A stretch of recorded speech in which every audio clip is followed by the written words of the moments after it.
Here are 3 different books published this year. Now, stop for a moment and ask yourself this. Which of them is a horror novel? Can you guess? Here's a clue. It's about a supernatural funeral suit, involves a witch's curse, and a horrific snuff video. Still not sure? It's number 3. From this design, you would never know. I could have made up that synopsis, and still, it would be impossible to tell from the cover alone whether I was telling the truth. The fact is that modern book covers have become so generic that I could make up any story, and it might feasibly be true. Book covers should instantly illustrate the story to give the reader an instant sense of the experience that awaits them. Let's be honest, what kind of experience do book covers like these promise to convey? Over the last 2 decades, book covers have become dominated by bold, stand out on the shelf, unimaginative graphic design with big, bold text, which might work for an IKEA catalogue, but not for a horror tome that should tantalize us with the limitless boundaries of the imagination. Nowhere has this devolution become more apparent than in the books of the horror genre, where stunning, painted illustrations have been shunned in favour of abstract triangles, circles, and papyrus font. This situation is made worse by the reluctance of publishers to support their horror novels. That dirty word, horror, is often replaced with haunting thriller or psychological chiller. This pervasive blandness, mediocrity, and lack of imagination evokes the memory of my own inadequacies in the kitchen, which is sad for all of us.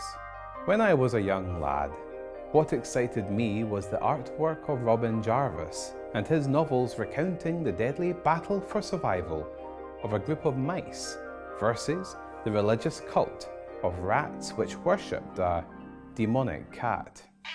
Which is probably every cat, which is probably why I love cats.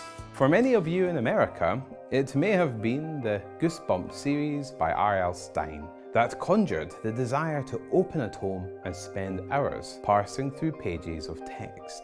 Without that burst of imagination provided by the evocative cover, would we have done so? And did it make holding that book feel so much more special?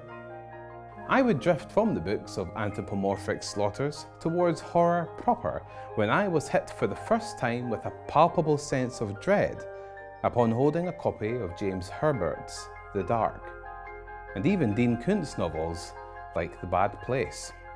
You might compare these covers to the lurid masterpieces of horror pulp fiction and consider them somewhat tame, but they were my initiation into a world of literary adulthood. As we know, horror literature often goes places that horror films dare not. And never has this been more true than of today. Whenever I held The Dark, I felt that there was something palpable, spiritual, almost mystical about what lay in my hands. Reading these sacred texts at night by torchlight under the bed covers might not have occurred had the books looked like this. Since then, I have become a great fan of genre books and their salacious tales from across the ages, from killer fogs to gelatinous horrors and satanic cults, not to mention Nazi leprechauns. These books were pure, unapologetic horror, and holding them in your hands was like holding the key to a forbidden portal. It was exhilarating, felt dangerous, and was most of all, fun. It perhaps confirmed our status as nerds, as outsiders, but with these beautifully drawn monsters or exquisitely captured horrors, we knew that we were never alone. We knew that such excesses had no need to kneel before the whimsical desire of the mainstream. Until now. Artists such as Tom Hallman, Lisa Falkenstern, and Richard Newton were responsible, among many others, for bringing an entire generation towards an appreciation of horror. These books might not always have been literary masterpieces, but their artwork and the passion behind that artistry was undeniable.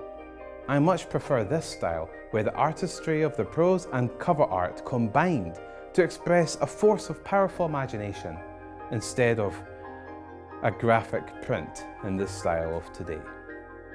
The result of this slow death is the increased alienation of young audiences to horror literature, as evidenced by the publishers' increasing inclination to resist calling their products horror at all. We can see the sad consequences of this with classic horror authors. Let's take my favourite, James Herbert, for example.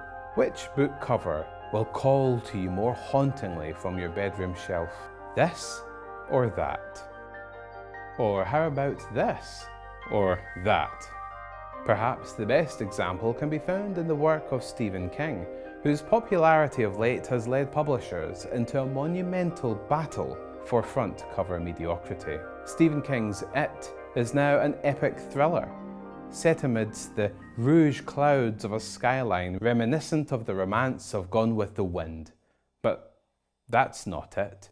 Neither is this, illustrated by a demented 6-year-old. This is Stephen King's It. And so is this. And that's because it's horror. Proper horror.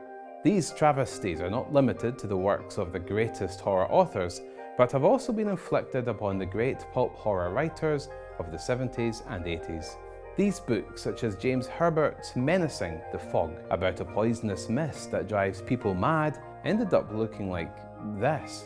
And William W. Johnston's wild feline nightmare, Cat's Eye, became, well, this.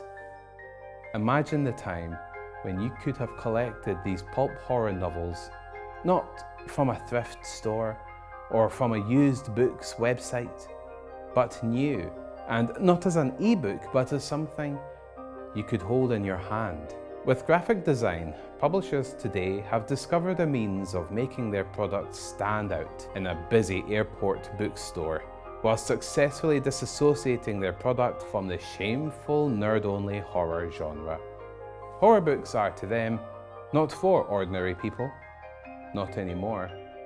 Yet the lurid, vivid artwork of the books of the past and the outrageous, boundary-pushing stories made the experience of owning such a book a gateway towards a forbidden adventure that nothing in ordinary life could provide, that nothing in the mainstream today dares to deliver.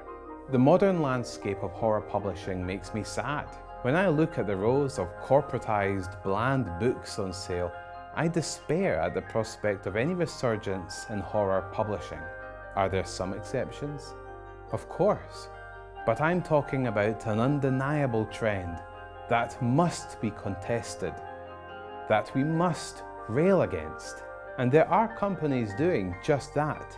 Inspired, I think, by the fantastic paperbacks from Hell by Grady Hendrix, which in turn has inspired companies such as Valancourt Books to offer reprints and ebooks of classic pulp fiction. But we need things to go much further than that. We need new artists and new writers to come together, and we need these books to be printed so that they can become something real, so they can be treasured, so that they can become something that is dear, that is emotional and powerful to someone.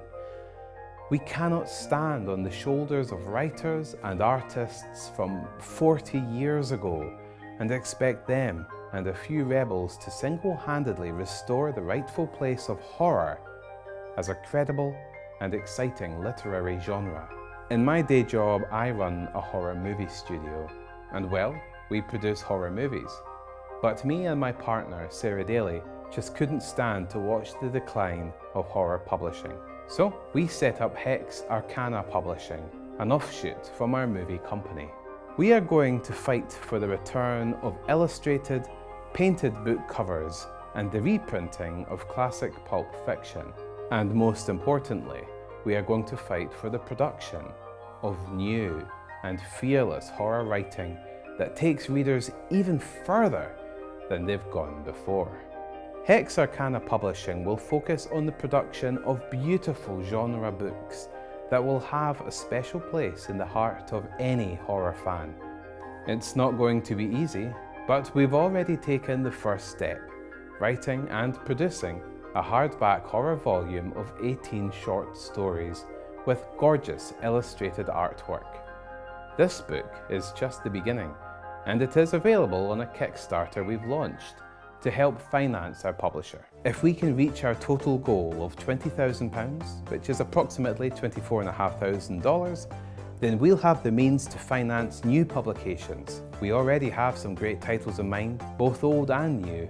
We're also looking for folks that want to be part of our team, who are willing to become patrons of our company, so that we can fight against the tide of minimalist designed thrillers and restore our beloved horror back to its rightful place. I hope you will get involved with our endeavour, and you can buy our first publication, the Book of Beastly Creatures, at the link included in the video description. Thank you so much for watching, and goodbye.